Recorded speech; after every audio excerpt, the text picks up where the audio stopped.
পলি দাস দীর্ঘদিন ধরে সন্তান হচ্ছিল না তার। চিকিৎসকদের কাছে যেতে বেরিয়ে আসে মূল সমস্যা।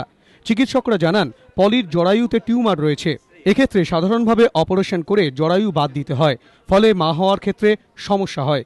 চিকিৎসকদের কথা শুনে চিন্তিত হয়ে পড়েন পলি। শহরের একটি বেসরকারি হাসপাতালে তার চিকিৎসা শুরু হয়। চিকিৎসকেরা জানিয়েছেন এমবোলাইজেশন পদ্ধতিতে কোনো অস্ত্রোপচার ছাড়াই জরায়ু টিউমারকে নিষ্ক্রিয় করা হয়। এরপর সুস্থ পুত্র সন্তানের জন্ম দেন পলি দাস। একসময় তো আশা ছেড়ে দিয়েছিলাম আমরা যে কিছু হবে না হয়তো আর, তারপর ডাক্তারবাবুর কাছে এসে ওনার পরামর্শ অনুযায়ী চলে এখন বাচ্চা হয়েছে। খুবই আনন্দিত এখন আমরা।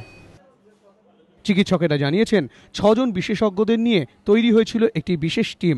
তারাই পলির চিকিৎসা করেন। চিকিৎসকদের দাবি বিনা অস্ত্রোপচারে জরায়ু টিউমার নিষ্ক্রিয় করে কারোর মা হওয়া পূর্ব ভারতে এই প্রথম। একটা নতুন ধরনের ট্রিটমেন্ট, এটা তো আমাদের পূর্ব ভারতে কখনো কোথাও হয়নি। ভারতবর্ষে এই ধরনের প্রেগনেন্সি আছে কিনা আমার সন্দেহ। এই বাচ্চাটি আমাদের একটা নতুন ট্রিটমেন্টের পথ, particular in case of infertility, খুলে দিল। এটা বিলেতে এটা খুব একটা আনকমন নয়, কলকাতায় এটা এর আগে এরকমভাবে হয়নি। So this is a very joyous occasion যে একটা ভালো live birth with a good outcome হয়েছে।